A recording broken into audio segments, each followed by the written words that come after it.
अस्सलाम वालेकुम दोस्तों, मेरा नाम है अली रज़ा और आप देख रहे हैं अली टीवी। दोस्तों, अली टीवी ने जो पहेलियों का सिलसिला शुरू किया है, इसका मकसद तफरीह के साथ साथ आपको इल्मी मालूमात भी मुहैया करना है। इस वीडियो में मैं ऐसी ही कुछ दिलचस्प पहेलियों का जिक्र करने जा रहा हूँ। नंबर 1, मरने के बाद मोमिन को सबसे पहले क्या तोहफा दिया जाता है?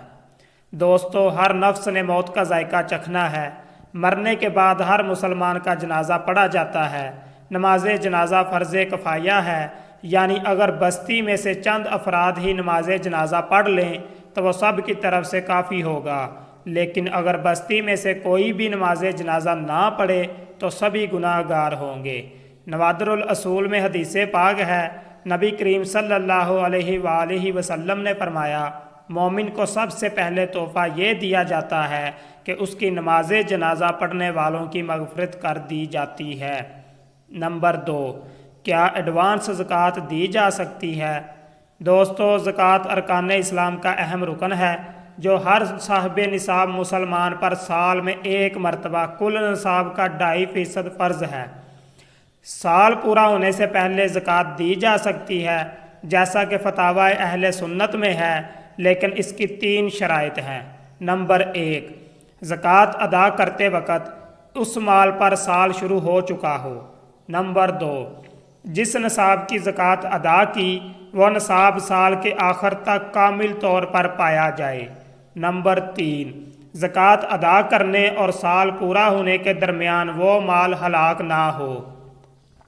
नंबर 3, आदमी का वो कौन सा अमल है जो बरोज़े क़यामत उसके लिए साया बनेगा? दोस्तों, वो अमल जो क़यामत के दिन आदमी के लिए साया बनेगा सदका है। शोबुल ईमान में हदीस पाक मौजूद है कि नबी करीम सल्लल्लाहु अलैहि वसल्लम ने फरमाया, सदका करने वालों को सदका कब्र की गर्मी से बचाता है और बिलाशुबा मुसलमान क़यामत के दिन अपने सदका के साए में होगा। नंबर 4, वो कौन सी कसम है जिसका तोड़ना ज़रूरी है? दोस्तों, अल मबसूत में है कि गुनाह करने या फ़राइज़ व वाजिबात ना अदा करने की कसम खाई, मसलन कसम खाई कि नमाज ना पढ़ूँगा या चोरी करूँगा या माँ बाप से कलाम ना करूँगा, तो इस तरह की कसम तोड़ना शरअन ज़रूरी है, मगर इस सूरत में भी कफ़ारा लाजिम होगा। नंबर 5, अगर कोई शख्स किसी हलाल चीज़ को अपने ऊपर हराम करे तो क्या हुक्म है?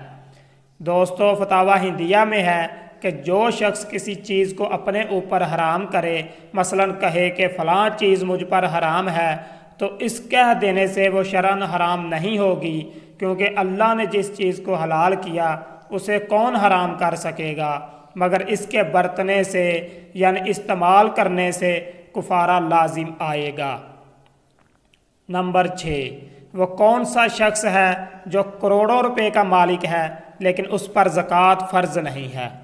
दोस्तों, कंजुल दकाइक में है कि ऐसा शख्स जो अपना ख़जाना जंगल में दबाकर भूल जाए, फिर बरसों बाद याद आने पर निकाल ले, तो गुज़िश्ता सालों की ज़कात उस पर फ़र्ज़ नहीं है। नंबर 7, किस तरह इजाबो कबूल होने से निकाह जायज़ नहीं होता? दोस्तों, निकाह के लिए लड़की और लड़के का इजाबो कबूल वाज़े अल्फाज और बुलंद आवाज़ के साथ करना ज़रूरी है। फतावा आलमगीरी में है कि इस तरह इजाबो कबूल होने से निकाह जायज़ नहीं होता कि 2 मर्द या फिर 1 मर्द और 2 औरतें इजाबो कबूल के अल्फाज को ना सुन सकें। नंबर 8, वो कौन सा इंसान है जिसके पसीना से उसका वज़ू टूट जाता है और कपड़े नापाक हो जाते हैं? दोस्तों, ये वो शख्स है जो हमेशा शराब पीता है। शरह मुख्तसर अल कुदूरी में है कि हमेशा शराब पीने वाले शख्स का पसीना नापाक होगा, क्योंकि माया चीज़ का असर पसीने में ज़्यादा होता है। सब्सक्राइब करें अली टीवी को और बेल आइकॉन को दबाएं इंफॉर्मेटिव वीडियो सबसे पहले देखने के लिए। आज के लिए इतना ही दोस्तों, उम्मीद है आपको वीडियो पसंद आई होगी। नेक्स्ट वीडियो तक के लिए अल्लाह हाफिज़।